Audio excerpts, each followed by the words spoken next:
Welcome to USA Global TV and Radio, where our mission is to provide education, entertainment, hope, and inspiration. USA Global TV and Radio connects you with experts and audiences all around the world every single day to help you succeed in business and to live a richer life. Visit us at usaglobaltv.com to learn about career and life-changing training and mentoring programs like the Listening Mentor. Subscribe to our newsletter to stay informed about our special programs and offers. Discover how you can become a guest on one of our shows or a host or producer of a USA Global TV and Radio show of your very own. That's USA Global TV and Radio, where the doctor is always in.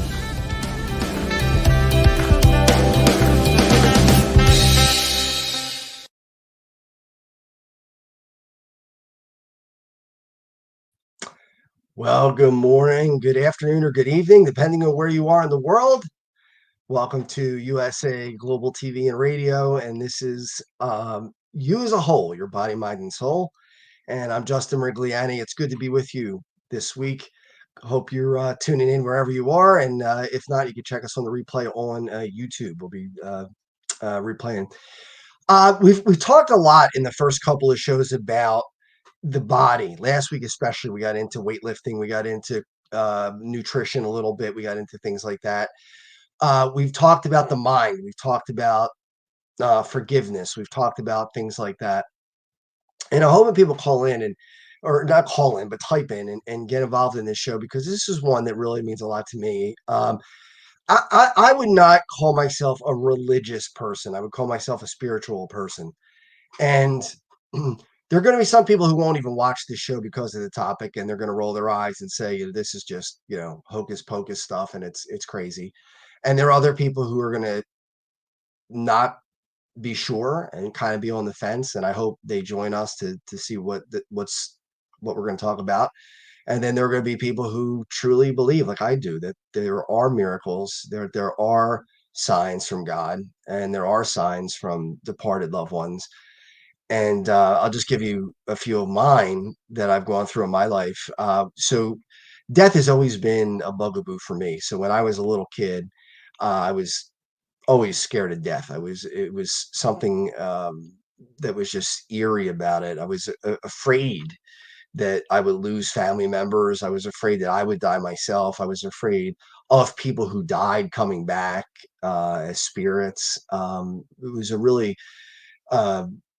very death for me was very traumatic when it would happen, even if it was not somebody I knew, but if it was somebody popular or somebody famous or something like that, it would really shake me up as a kid. And I don't know, being sensitive, I've been very open about my battle with mental illness, with depression, anxiety, and OCD, and I'm sure that has something to do with that sensitivity. But I really was fairly lucky growing up. The first death that of anybody who I really idolized or really felt a connection with was a Flyers goaltender back in the 80s. His name was Pelle Lindbergh, and this is 1985. I had just become a Flyers fan, really. I was 10 years old, and he was in an accident in 1985, and he died. And that was the first time I remember feeling a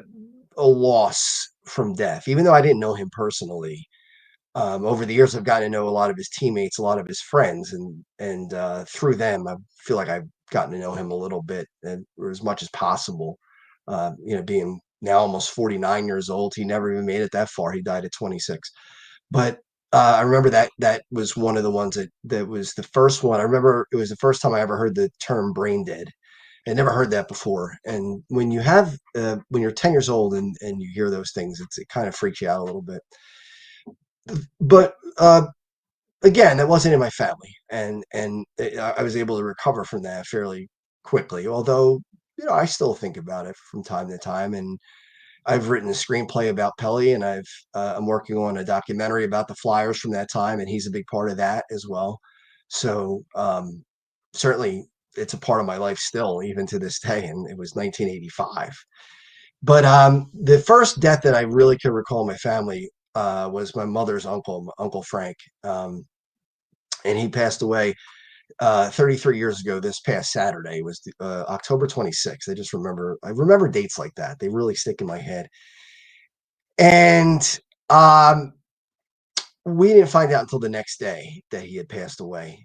My grandparents, his brother, my grandfather drove up to Staten Island where he lived, or I think it was in Tom's River at the time, one of the places, and they left us a message to call. And unfortunately, our Uncle Frank had been sick, and he had been sick for a long time.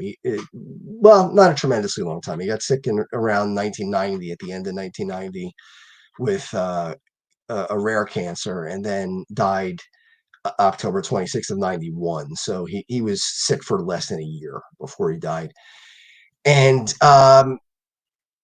I, at 16 years old at the time, really wanted to be a man, like every 16-year-old kid does. I think that that's normal. I think that 16-year-olds want to show that they don't have emotions, don't have feelings that are sad, that they could take whatever is thrown at them. And I was like every other 16-year-old. I had just gotten into weightlifting, and I was proud of being tough and strong. And so I didn't let anybody see me cry.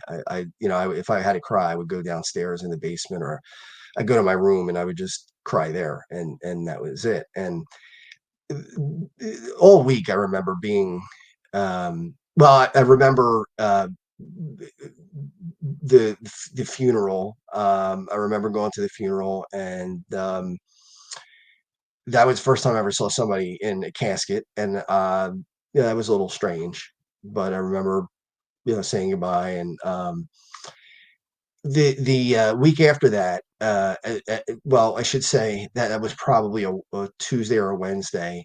Uh, we went back to school for Wednesday or Thursday, Friday, whatever it was. And I remember being depressed and really feeling the loss, and just thinking about good times. I remember the last interaction that we had together. It was kind of strange. It was he and it was New Year's Day. And my grandmother and grandfather used to have everybody over from the extended family on New Year's Day. And Uncle Frank said, "Does anybody want apple pie? I want to go get a piece of apple pie." And I said, "Yeah, I'll take a piece." So I went over and I sat with him, and I had no idea it was the last time that I ever talked to him. I didn't know that he was sick. I had no idea. And yeah, we just talked, and I don't remember what the conversation was about. But and when we left, I remember he was smoking a cigarette and uh, waving goodbye to us as we were pulling out of the driveway heading back home. And that was literally the last time I saw him. So after the funeral, that next couple days were really tough. And I remember that Saturday, I said to myself, being a spiritual person, that I was going to watch the clock. And it bothers me now. I don't remember the exact time that he passed away, but I did then. I knew the time. It might have been like 9:32 or something like that, whatever it was. I'm just throwing out a number, but at the time I knew the exact time that he died. So it was a week later. He died on a Saturday. It was the next Saturday. And throughout the whole week when he passed away, I said, "God and Uncle Frank, can you give me some sign that you're okay? Can you let me know that, some way, somehow?" I said, "Could you flicker the lights?" I don't know why I thought of that. I don't know why that was what came to mind, but I said, "Could you flicker the lights?" Nothing happened. Thursday, nothing. Friday, nothing. Saturday, all day, nothing. Nothing happened. It's like, well, maybe that's asking for too much. Maybe it's not real. Maybe it's just not. I don't know if what I believe is true or not. I have no idea. And then I'm looking at the clock. Like I said, I remember the exact time. And let's say it was 9:35. At 9:34, I was staring at the clock. And I saw the clock hit 9:34. And then there were about 30 seconds left. I counted up about 30 seconds. I was like, it's about to turn into 9:35. I'm going to say a prayer for Uncle Frank right now, at the exact time that he passed last week. And all of a sudden, we lost power in the entire neighborhood. And my first instinct was anger. I was like, I'm never going to know now. I'm going to miss it. I'm going to miss that uh, moment because the lights had to go out. Why the hell did the lights have to go out right at that moment? And then a couple seconds later, it dawned on me, wait a minute, this is what I asked for. This is what I said. Could you flicker the lights? And within a few minutes, the power came back and the power was on again. And it was the whole neighborhood, actually. And to this day, I don't know what happened. I don't know what caused the power outage. I don't know what the situation was that made that happen, but somehow that happened at that time. And I thought, man, I mean, hey, look, could you look at that and say it's just coincidence? Like, I guess you could. I can't look at that as coincidence. What are the odds at that exact moment, at the exact point in time? It just would be too one in a billion-ish to be a coincidence in my mind. So that was really the first one that I ever experienced. And we've been pretty lucky in our family that even the older people that we've had have lived long lives. Even the ones that have now passed, they've lived into at least their late 70s, if not into their 90s. Uncle Frank was the youngest to go. He died at 71. But my grandmother died in 2002, and this is about 11 years later. And now I'm 27 years old, so I'm not a kid anymore. I'm not 16. Now I'm pushing 30. And my grandmother passed away, and when she had dementia and really bad Alzheimer's, and she was always talking about going home. She was always saying, "I want to go home," and everybody would say, "Mom, you are home. You are home." And she kept saying, "But I want to go home. I want to go home. I want to go home." And you couldn't convince her that she was home. And then I think it was a Thursday, maybe we moved her to an actual retirement facility, a nursing home, because we just couldn't take care of her anymore. It was impossible. We couldn't give her the care that she needed. And just a couple days later, 2 days later, that Saturday, uh, I was away. I was in Baltimore. I wasn't around, but the rest of the family was here, and they got the call that my grandmother passed away, and it was just 2 days after we had been together and seen her. And I'll never forget the last thing that happened between she and I is when I was saying goodbye to her. I had no idea she was going to die in 2 days. I mean, I thought, she could live another 10 years like this. There was no reason to believe that she was dying. She'd had Alzheimer's, but it wasn't to the point where we thought she was actually going to die.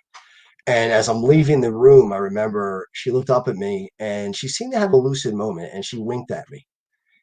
And I smiled and I waved and blew her a kiss and walked back to the out to the car. So, I think that itself was a sign that I didn't know was a sign at the time. And then to add on to that, when she did pass away, she was alone. Unfortunately, none of the family was there at the time. They were coming to visit later. It was earlier in the morning, or actually early in the afternoon, and they were coming later in the afternoon. And she went into cardiac arrest, and as she was starting to die, she said, "Home." Those were her last words. So, looking back on it now, I think, and we all think in the family that the reason why she was saying home was because she wanted to go home to heaven, where heaven was. That was home. So I think that was, the significance of that. And then after her funeral, we got back from the funeral, and on the lawn was grass that had grown into the pattern of a heart, and it hadn't been there in the morning. Again, people could say coincidence. People could say you're making this up. People could say whatever they want, but it happened. We took pictures of it. Nobody could believe it. I mean, it really and I think that's part of the issue with these things is that they're hard to believe. But if you really stop and think about it, why are they hard to believe? Why are they hard to believe? If you believe that God is there and there is a heaven, and you believe that the people who die move on and just are in another place, then this shouldn't be shocking at all. These are things that should make you feel comfort and should make you feel good that, hey, they're there. Um, so that was another one where I felt a good feeling. Um, I'm not trying to say it's not going to hurt. I mean, whenever you lose somebody, especially somebody very close to you, it's going to hurt no matter what, even if you get signs. I'm not saying that the signs take away the pain, that you still don't feel it, but they should comfort you in some ways.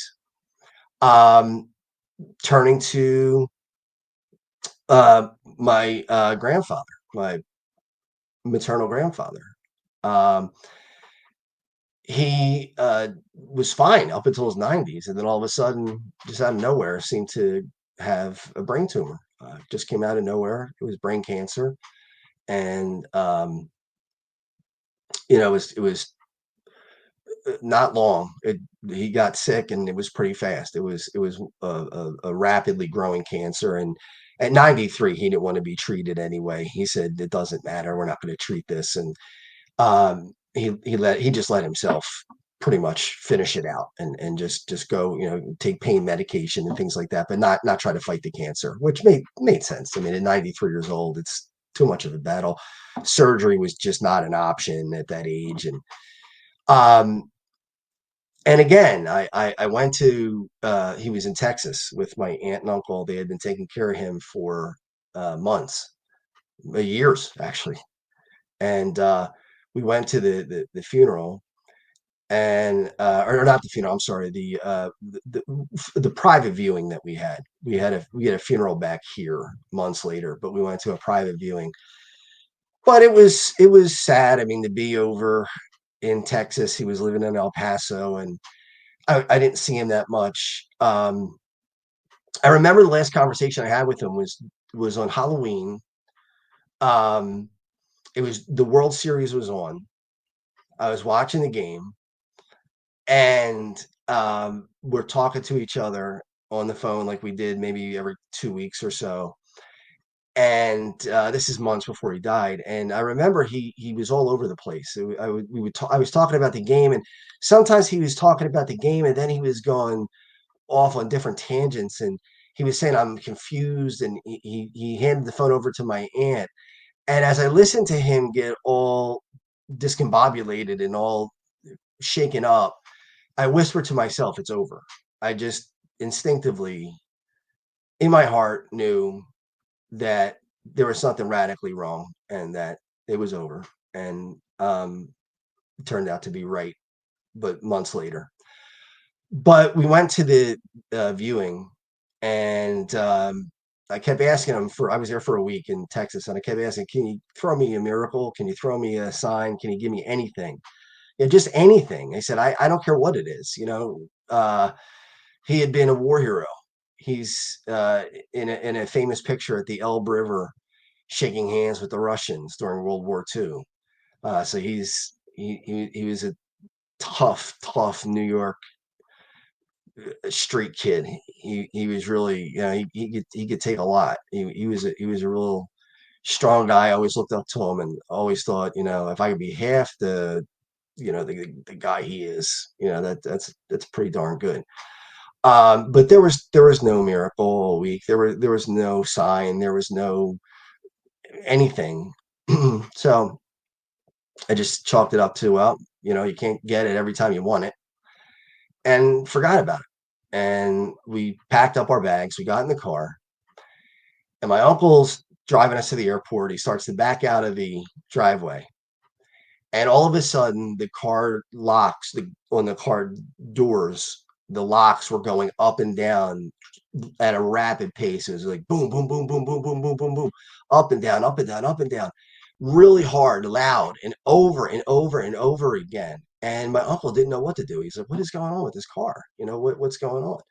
And it's literally as we're backing out of the driveway to go and leave to go to the airport. And your first instinct is there's something wrong with the car. The car's got something wrong with it.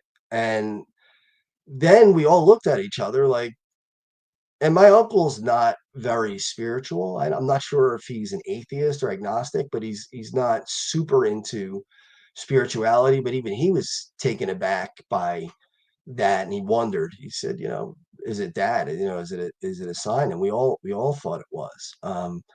And again, the odds of that. I mean, what are the odds that we'd be backing out of the driveway? It was my grandfather's way of saying goodbye. He just waited till the very end to do it. And I think that made it even more special by not giving it to me when I asked for it, but saying, no, I'll wait till you're about to go. And then when you think you're not going to get it, then you're going to get it. It's like a little surprise. It's like Christmas when there's an extra toy there that you didn't think you were going to get. And all of a sudden you find it. So I think that was his way of just saying goodbye as we were leaving. So, I believe that to be a sign uh, from him and from um, my grandmother and my other grandmother. She passed away in 2009.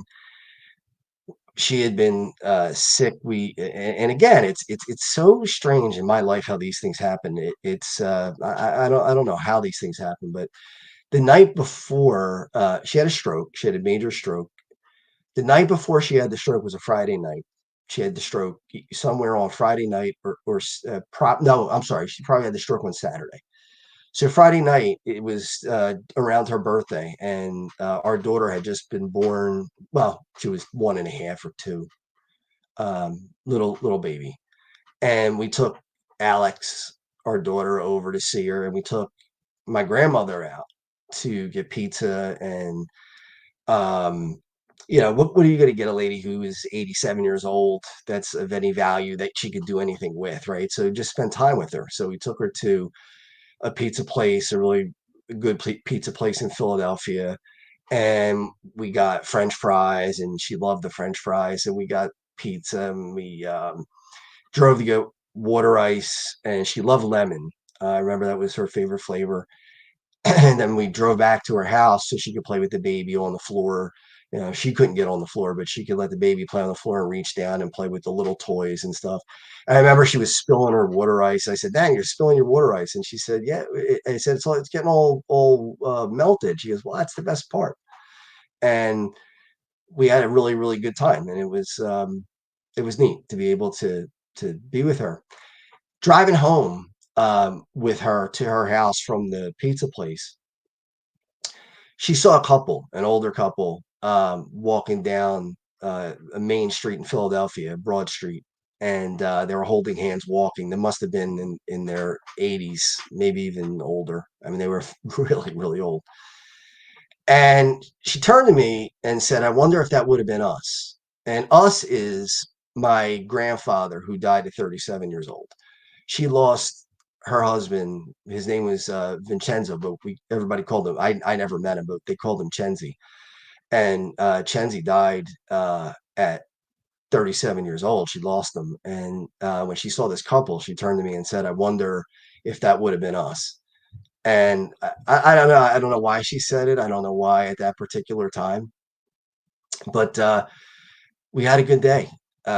We had a good day and a good night. And then we went home. And then Sunday, we got a call that she wasn't answering the phone, and we couldn't get in touch with her, and nobody had seen her. So my father and I went to her house, and he had a key, and he walked in, and I yelled upstairs, "Nan, are you there?" And she said, "Yeah, I'm here." I was like, "Oh, thank God." I thought something terrible had happened. She was still conscious, but she had had a stroke. And when we got there, she was face down, and she had been laying there probably for hours, but probably in the teens, 15 hours, something like that.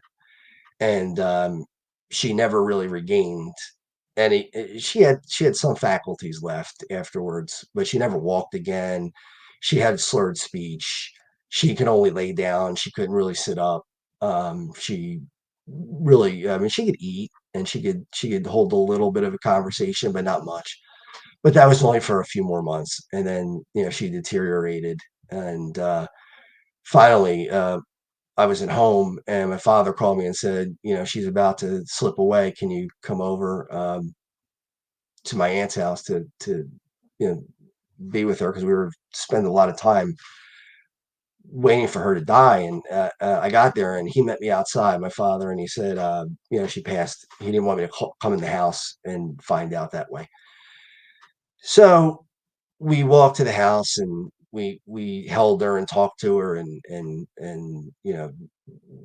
just had a conversation with her, even though she was physically not there anymore. Her body was there, but it wasn't alive. And we just talked and just cried and did the things that everybody does, I think, or that most people do in that situation. And then when she was taken away, it was raining, and we looked up, and there was a double rainbow outside over the house when they took her away. So we snapped a few pictures of the double rainbow. Do rainbows happen naturally in life, in weather? Yes, they do. Why at that moment? Why over that house? Why at that time? I mean, you could say coincidence again, but again, is it? Or is it some kind of a sign that, you know, and maybe the sign is just that you saw it, not necessarily that God put it there or that my grandmother put it there, but the fact that we were able to see it, the fact that we noticed it, maybe that's what the sign is, that we notice these things and it makes us think about them. And that might be in itself the sign. I don't know. I mean, it's hard to, I don't think anybody's an expert on these things as much as some people try to make themselves out to be experts on these things. I don't think there is one. I think you try to figure out what you can figure out um, based on your experience and based on what you believe. So those are the closest ones. 1997 was a really tough time for me. I had been very, very sheltered in high school. I really didn't. We moved right before high school. I moved from Philadelphia to Delaware County in 1989, and 2 days later, I was starting high school, and it was hard. It was difficult for me to fit in right away, and it took really a couple of years for me to fit in. I didn't go to any proms. I didn't. I went to one dance, I think, the entire time I was there, my senior year. I was really a late bloomer. Didn't date anyone. I mean, just kind of kept to myself. Played a lot of hockey. Lifted weights like crazy. I was one of those kids. I wasn't at the mall. I wasn't at the movie theater. I wasn't at the pizza place. I was, just kind of inside and by myself. And I remember college came, and I was starting down that path in 1993. I started to have that same path, and I one day said to myself, "There's no way this is going to happen twice." I said, "I already blew high school. I'm not blowing college." So in college, I really came out of my shell and I tried to be as friendly and as popular and as um, uh, outgoing as I possibly could, and it couldn't have gone any better. I mean, for the first time in my life, I had tons and tons of friends, parties at my house with 50, 60 kids. I mean, you couldn't even do it today. In today's climate, the cops would be there in a second, but we had a band and we had 50, 60 kids out there and doing a little drinking and that fun stuff. But it's like 30 years ago now, so we don't have to worry about statute of limitations has run out on that. But I was like, I had to pinch myself and say, is this really me?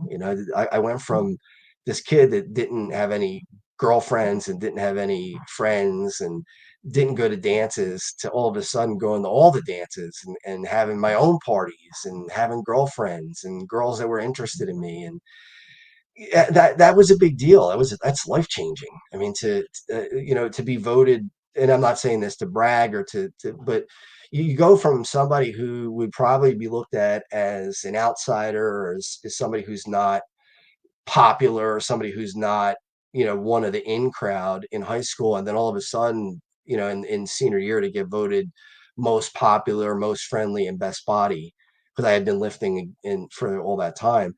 I mean, that's a huge switch. I mean, that's like another person. And I chose to do that. And I'm not saying it to toot my own horn. I just said to myself, I blew it in high school, and I knew I blew it. So I said, I can't allow it to happen in college. I just can't do it. So obviously, as we started to end college, as senior year started to roll around, the panic started to set in. That, here I am, this big fish in a small pond, and now I'm heading off into the world, and things started to happen. I lost a housemate in a car accident. One of my teachers, one of my favorite teachers, got cancer. Uh, my girlfriend at the time, we had gotten together the year before, and we were in a fairly serious relationship. Obviously, as serious as it can be at that age, at 22, and she was, I guess, 19, turning 20, and we broke up, and so I lost that relationship. Um, One of my professors' father had passed away. There were a bunch of things that had happened that just were repeated blows that were very, very difficult to swallow. So in any event, uh, I had a really close friend at the bank that I worked at. It was Core States Bank at the time. It doesn't even exist anymore. And I had a friend, her name was Betty, and she was in her 60s. I was 22.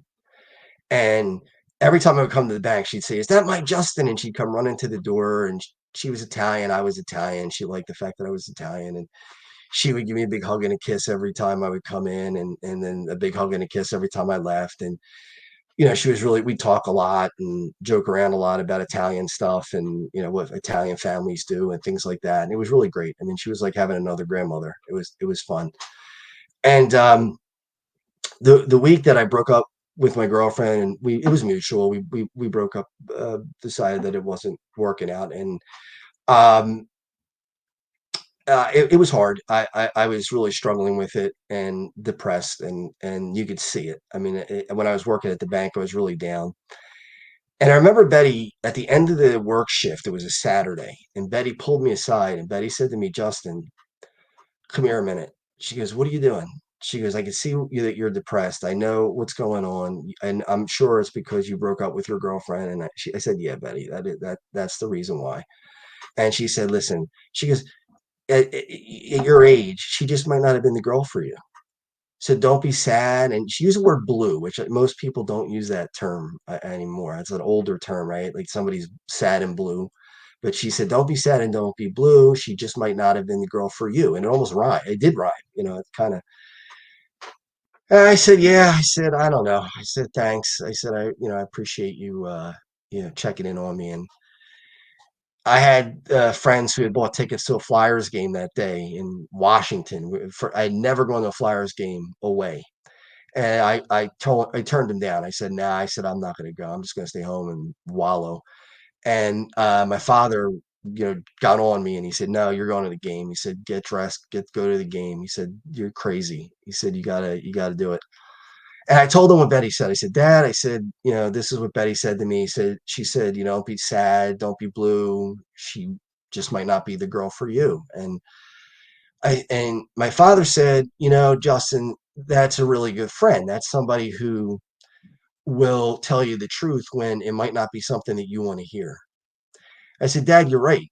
I said, "When I get to the bank the next time I see Betty, I'm going to give her a big hug, and I'm going to thank her." And, that was it. So I went to the game. I remember I was miserable. The trip to Washington I tried to have fun, but I couldn't. And I tried to enjoy the game as best I could. It was the night before Easter, I remember. And later on the next week, there was a message on my parents' answering machine, and they were calling for me. It was the bank, and they said, "Can Justin call us back?" And I was at a co-op that I absolutely hated. I wanted to be at school. I wanted to be with my friends. I didn't want to be at this co-op. I hated it, and it was just not a fun experience at all. So I dialed the bank's number, sitting at my desk, and I'm already annoyed. I'm just, I'm depressed about losing my girlfriend. I'm depressed about graduating. There are other deaths that have happened over the last couple months. My teacher got cancer. I mean, all these things that are bringing me down, and I just First time in my life that I ever really considered suicide. That was it. That was the first time I really thought to myself, you know what? It may not be worth it. Stupid thing to think, but that was the first time. So in any event, I called the number for the bank and honestly thought that they were going to say to me, Justin, do you want to work another shift or can you work another day or whatever? That's what I was prepared for. So a lady picks up the phone and it was somebody I knew. I think her name was Christine. And they said, "Hey, Christine, how are you?" And she said, "Good, Justin. How are you?" I said, "All right." And she said, "Justin, I got to tell you something." I said, "Okay." I said, "What's going on?" She said, "Justin, Betty was in a car accident last Saturday." I said, "Oh my God, is she all right?" And she goes, "Justin, Betty died." And I remember my knees buckled and I fell to the chair and I uh, couldn't move. I was literally paralyzed. I said, I just got off the phone and it must have been, I don't know, 15 minutes before I could actually get my legs to work to get off the chair. And I had to use the restroom. And I remember standing there at the restroom, not to be graphic, but for a half an hour, just standing there because I couldn't go. My body was completely seized. I mean, that's how devastated I was. It was just I couldn't even do any. I couldn't bodily functions weren't working. I mean, nothing was working. And it was just brutal. I mean, it was just, and to this day, I just can't believe that happened. So this was in April 12th, 1997, and in June of 97, it was June 29th, and it would have been the 1 year anniversary for me and my girlfriend getting together, and we weren't. And I was heartbroken. And it was the night of the Mike Tyson fight. I remember Mike Tyson fighting Evander Holyfield, and when he bit Evander Holyfield's ear, it was that fight that night. And I remember laying in bed and crying and watching the fight, and as the fight's going on, I'm punching things myself and angry and every emotion you could think of. And finally, I just was worn out and I went to bed and I fell asleep that night. 1 year anniversary after what happened with Betty. I fell asleep, and in my dream, I see Betty, and I said, "Betty, what are you doing here? You died. Like, how are you here?" And she said, "I'm always here." And I said, "But Betty, I never got a chance to give you a hug and a kiss for and thank you so much for you trying to pull me through a tough day like that a couple weeks ago." I said, "I missed my chance." And she said, "No, you didn't." She said, "You just did it right now." And it was like, wow, like this. I woke up with chills because it was like, how, I mean, yeah, you could look at that and you could say it's just the brain and that's how the brain works. And our brain, makes us think things that we want to think. And that's it. But I can't believe that. I don't. I really believe that Betty came in the dream and said, "You didn't miss your chance. You got to thank me. You're thanking me right now. And it's okay. And you're going to be okay." And she said in the dream at the end, after she said, before she walked away, she said, and we were in the bank actually in the dream. And she said, "Remember what I told you? Don't be sad and don't be blue. She just might not have been the girl for you." And then she left and I woke up. And yeah, I've told her family that. I looked them up years later, about 2 decades later, 20 years later, and I had to tell them because I remember it all the time, and every anniversary of her death, I remember her, and I remember what she said. So my dad saying, "Hey, you really got a good friend there," and me saying, "Yeah, I think I got to thank her the next time I see her," and then she dies within 2 weeks. I mean, how did that happen? It's just mind blowing that I in that short amount of time I lost my chance, and then I got my chance back because they're there. They're not gone. See, I don't believe heaven is above space. I don't believe that it's somewhere up in the air. That we always talk about heaven up, everything's up. I don't think it is. I think it's around. I think it's just a veil that we just can't see through. And that's what my parents have taught me too. and I agree with them. As an adult, I mean, when you're taught things as a kid, you have to decide whether, and when you become an adult, whether you're going to believe it or not. I mean, there are things that my parents have taught me that I don't agree with, and there are many, many, many, many more things that they've taught me that I do agree with. They shape my life tremendously. But that's one of the biggies, is the fact that it's just a veil. They're not gone. They're not completely disappeared. They're just behind this little curtain that we can't see. But they can see us, and they can feel us, and they can talk to us, and they can do things to let their appearance be known. And I think if you're going through the loss of a loved one, and even now, I mean, if I think of a loved one enough, I could be sad, but I look back on those signs, and I think, that this is incredible. This is something that's incredible. And it's not just signs from deceased loved ones. It's also different signs.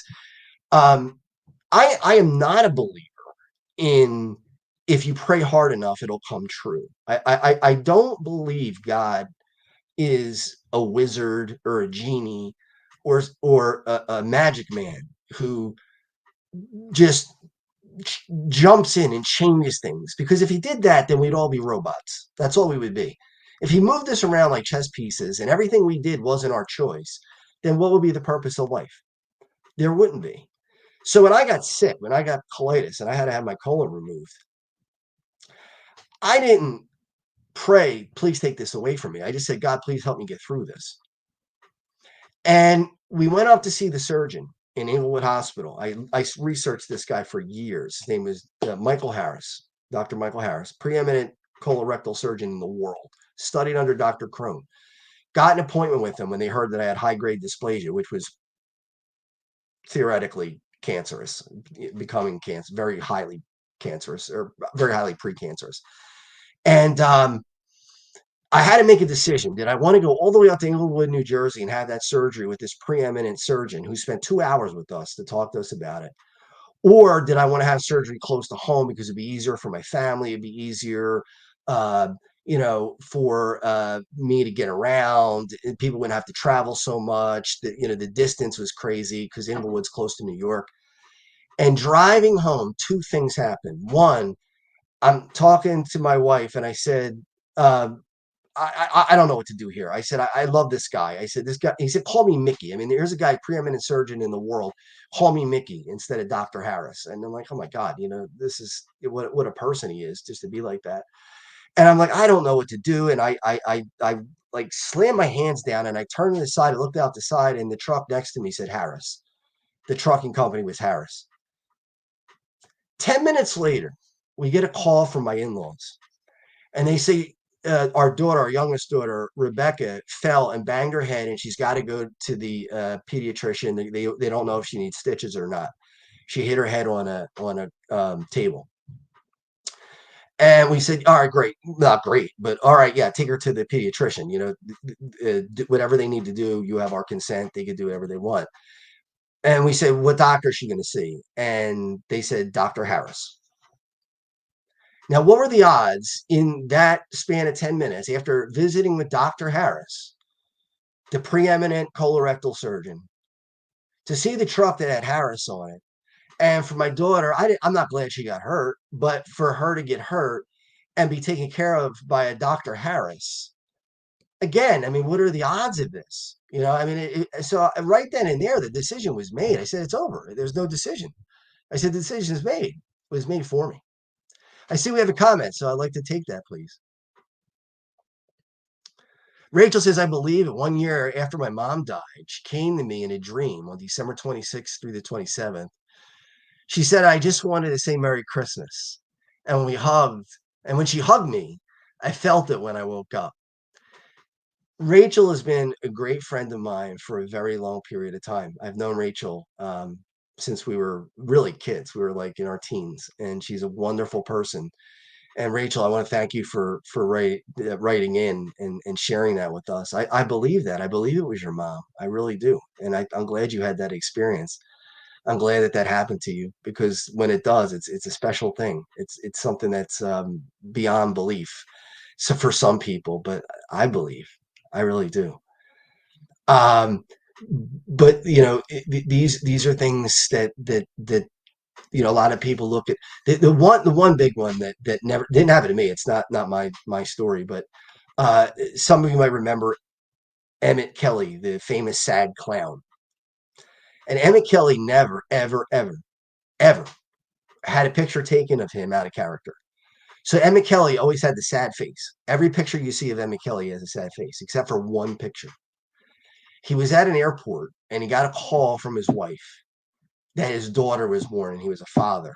And he smiled a huge smile. And there was a photographer there.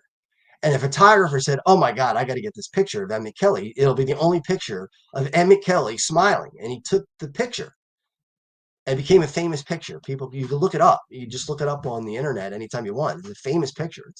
I don't even know. It might have won the Pulitzer Prize. It was that big of a deal. That how could Emmett Kelly get caught out of character? And the photographer had no reason why he was smiling. He just saw him smiling. He didn't know what the reason was, but the reason was that he became a dad. So Emmett Kelly's daughter was on a flight to go to his funeral, to see his body and then to go to his funeral. And she had a newspaper with her and she's reading an article about her father. And there's the picture of Emmett Kelly smiling. And it said, this is the only photo that they've ever found of Emmett Kelly smiling. And they said, for reasons unknown. And she began to cry because she knew the reason. She knew the reason was because it was over her, because she was born. And because she was born, he was smiling. And now he was gone and she was having to say goodbye. So she's crying. The man next to her in the seat next to her said, "What's wrong? Can I help you?" And she said, "Well, I'm upset. My father died." And he said, "Oh, I'm sorry to hear that." And she said, "Yeah, my father was Emmett Kelly." And chills went through this guy, and he almost passed out. And he said, "You're not going to believe this. I'm the photographer who took the picture of your father smiling at that payphone." What are the chances of that?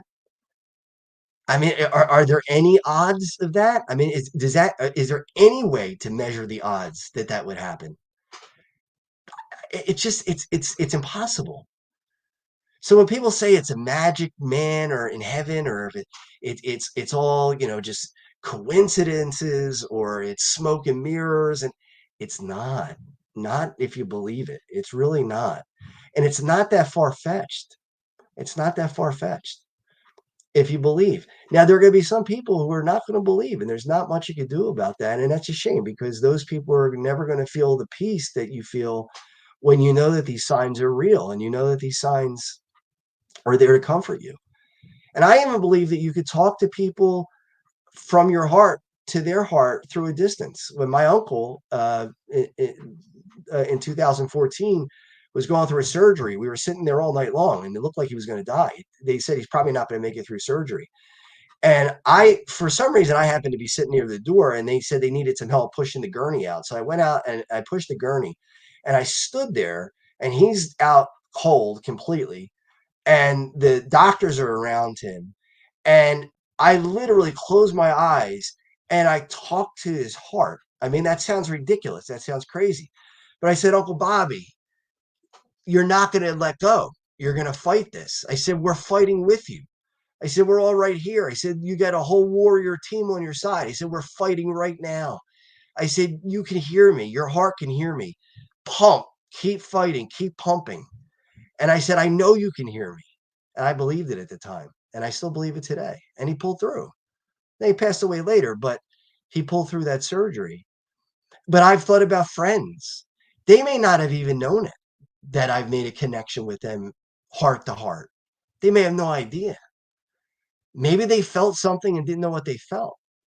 But I've prayed so hard for friends and been in such a state where I know that there's a connection made through distance, through time, years, that somehow, some way, they knew that I was thinking about them. Somehow, some way, they knew that my heart reached out to theirs.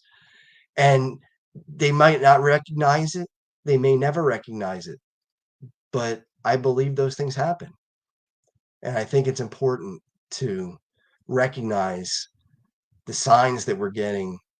I don't believe in all this. I don't believe in bad signs. I don't believe in fire and brimstone. I don't believe in any of that. I think it's all good.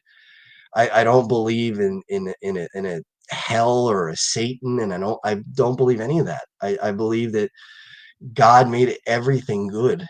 And yeah, we make bad decisions. We do bad things. We do things that are evil.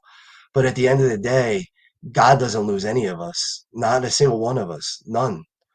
And as ludicrous as this may sound, whether it's Hitler or Bin Laden or Saddam Hussein or some of the worst people who ever lived on earth, I think they understand what they've done when they get to heaven. I think that God shows them the damage that they did, and they're forced to feel it and to recognize it and to understand it. But I don't think God loses any one of us, because I can tell you right now, I have two daughters, and if they lit me on fire, I would never stop loving them. There's nothing that they can do for them to lose me. It's impossible. It just can't happen. And if that's the way I feel, then how could God feel any way different? So to wrap things up, I know we're up against the time. I just, wanted to share those with you. And I'm glad, Rachel, thank you for sharing yours. I really do appreciate it. And just look for those signs. I mean, you're not going to get them every time. It's not magic. It's not going to be something that happens every day, but take it for what it is. And as we wrap it up, talking about miracles, we're going to have a miracle. We're going to save people from inflammatory bowel disease. That's what put me in the position I'm in with an ostomy bag. So we're going to get people away from that. We're going to save people from that and help people who are with an ostomy.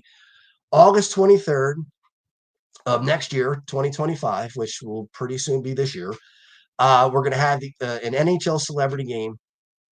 Another one. We've had several of them, but this one, some really big names. Mark Recchi, Brian Propp, Chris Terrian, Doug Crossman, possibly Kevin Dineen. Some big names in the NHL. Maybe Rod Brindamore, former Flyer and coach of the Hurricanes, might join us. Rolf Benershka is going to be there. He started a group for people with ostomy called Embracing Ostomy Life. So we're going to run a little snippet of what that night's going to be like. And pretty soon we're going to put tickets on sale. And I say this every week, and I'm going to say it again. We fit 700 people in that restaurant. I want 700 hugs at the restaurant. And we fit 1,000 people at the rink. I want 1,000 hugs at the rink. So I need you to go there. It's www.checkmatescharity.com. Pretty soon, tickets will go on sale. We're going to get them on sale before Christmas. They're only $70 the tickets. That's it. You meet all these celebrities. They're more than just hockey players. We have other celebrities coming. You get a full buffet, 2-hour open bar. We could close the place. She said, even though the party's still 12, we could stay till 2:00 in the morning. We have all kinds of things going on. It's going to be an incredible party, an incredible night. So watch this little snippet, and this is just a little taste of what we're going to come up and have in August.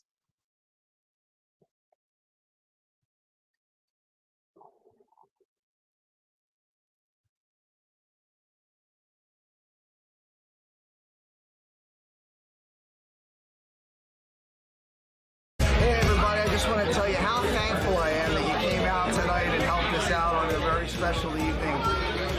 Crohn's and colitis are terrible diseases, and they affect a lot of people, not only in the Delaware Valley, but all over the world. And hopefully we can find a cure someday.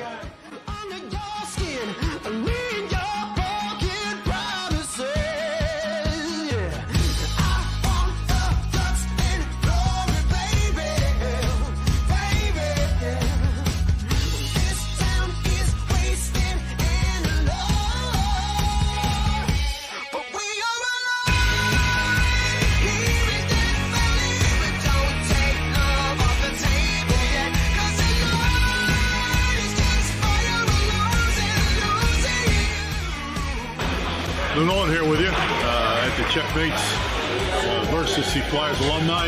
We had a great time this afternoon. Game was close, and we're all here for Checkmates Charities, which is the real reason that everybody's here, not only the players, but all the fans that were here.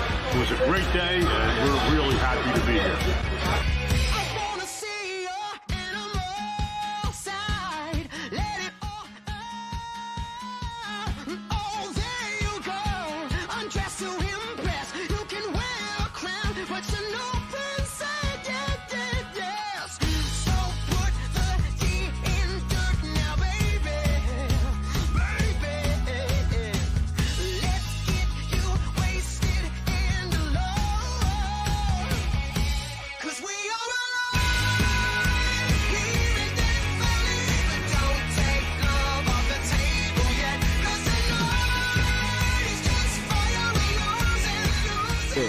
It was fun to be out here at Northeast Skate Zone because the Checos were a pretty good team, and so we had a lot of fun with the charity.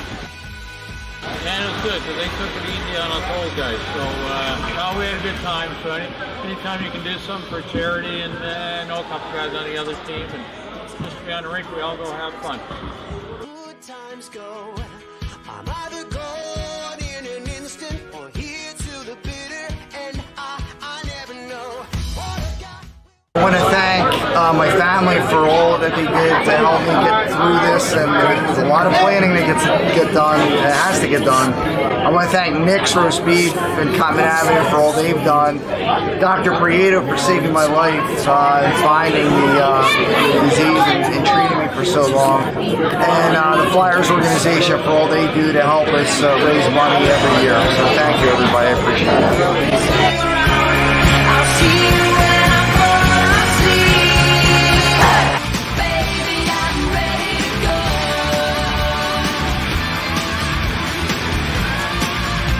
Baby, I'm ready to go.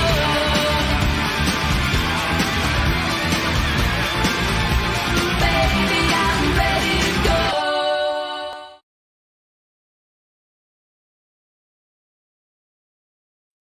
Now, if that doesn't get you pumped, what will? And you'd be coming out for a good cause. All those great hockey players and celebrities. Lauren Hart's going to be there. Lou Nolan, Rolf Benershka. Just an amazing night. So please come out for that. And I think we have another comment, actually. So I want to go ahead and take that. What about God sending us back to earth to repent? I mean, I don't believe that happens. I don't think we come back to earth. That doesn't mean that I'm right. I think the way I see it, Rachel, is that we're all in heaven, but you don't just get a free pass if you've been a horrible person. And I mean, I'm talking about really a horrible person. We all make mistakes. We're all sinners, right? We all do things that we shouldn't do. But the way I see it is when we get to heaven and we're before God and Jesus is standing next to us, what's going to happen is we're going to be saying, but I did this and I did that. And Jesus is going to say, but yeah, but what about when you did this good thing? What about when you did this good thing? What about when you did this? What about when you helped this person? So I think he's going to really be there to kind of say, yeah, all right, you made mistakes. But what's more important is the good stuff that you did, the stuff that you did to make people's lives better, the stuff that you did to be good. So is it possible that God could bring us back to earth to repent? Sure. I mean, it's possible. But I really believe that even somebody as bad as bin Laden, and it's hard for me to say that because as a human being, if I could choke bin Laden myself, I would. I'd be honest with you. I mean, after what I saw on 9/11, if he was alive and was standing in front of me with my own bare hands, I would want to go after him. It's hard for me I can't forgive him, but I'm not God. I don't have that ability to forgive. I don't have that divine forgiveness. So I don't think that bin Laden just goes right through the gates of heaven and he's there and that's it. Congratulations, you made it. I think he's got to figure out, he's got to feel what it felt like. He's got to understand what he did. He's got to apologize to all the people he hurt, thousands and thousands and thousands of people, 3,000 who died, the families who lost loved ones. He's got to be repenting for a long, long time. But I don't think God loses him. I think eventually even his horrible human heart would be softened to the point where he'll go to heaven. But your question about could we come back to Earth? I don't know. Like I said, I don't think we have any experts in these areas. I think we just have what we believe, and that's it. And some of us will be right, some of us will have. I'll tell you this: we all have some of it right, and we all have some of it wrong. Is that fair? I think we all have parts of the story right. I just don't think we have all of the story right, and I don't think anybody can. We don't know exactly everything, and we'll find out one day. But with all the signs that I've been through and all the signs that I've seen and all those, not just dreams, but moments that have happened, you can't tell me that this is all coincidence. Because if it was coincidence, the odds of these things, you wouldn't even be able to put odds together. They would be so astronomical that it would be like, think about this. There have been on Earth 117 billion people that have walked the face of the earth. 117 billion have walked the face of the earth. You're the one of 117 billion. You yourself are a miracle. You're the only one who is you out of 117 billion. You're a miracle. What are the odds? 1 in 117 billion. You are the 1 in 117 billion. So I want to thank you for allowing me to share this with you in this show. There's my website for my business. I do computer training. I train people on the Microsoft applications. I also train people on soft skills like time management, conflict management. I do one-on-one training, individuals. I do corporate training, obviously, lunch and learns. I do mostly remotely now. In this day and age, we can do it remotely almost with any company. And I'm looking for partners for the charity. And part of the packages that I'm giving away are going to be free classes. Now, I charge $2,000 a day for a class. And I'm going to give away 2 classes to people who partner with us to have for their partnership. They're going to get tickets. They're going to get 2 classes. That's $4,000 right there. They're going to get their logo on the jersey. They're going to have all kinds of perks. They'll be thanked on the show weekly. I mean, just tons and tons of things I have for you. What we want to do is give a return on investment of 4 to 10 times what you, let's not call it donate, partner with. So we have packages that are already pre-built, and we can customize packages as well. So any companies out there that are interested in something like that, where you can get a lot of exposure, you can get to meet a lot of celebrities, you can have free classes that would cost you thousands of dollars, and tickets to the event, it's a no-brainer. You got to join us. So hopefully we'll have some people come in and be a part of it. So thanks. I want to thank Dr. JACALYN for producing the show tonight. I want to thank Rachel for calling in or typing in. I really appreciate that, Rachel. And I hope more people do that as the weeks go on. And just want to thank you for your time. And we'll have another show next week. And until then, have a great rest of your week. And I'll see you next Monday. We face daily cyber risks, spending over 7 hours of screen time, including 4.5 hours on mobile phones. This convenience comes with significant dangers, with cybercrime costs predicted to exceed $10.5 trillion by 2025. In 2023 alone, seniors lost over $3.4 billion to cybercrime. Our goal is to make social engineering concepts of cybersecurity easier to understand. We work with business teams, senior living facilities, investment companies, and educational institutions, both individually and in groups. We offer real-life examples to help you recognize and prevent attacks, with sessions available both in person, in selected regions, and remotely. Schedule your training session, or to learn more, contact us today. Call us at 847-845-9360. Email us at info@cybersecurityeasy.com. Protect your team and family with cybersecurity easy.com.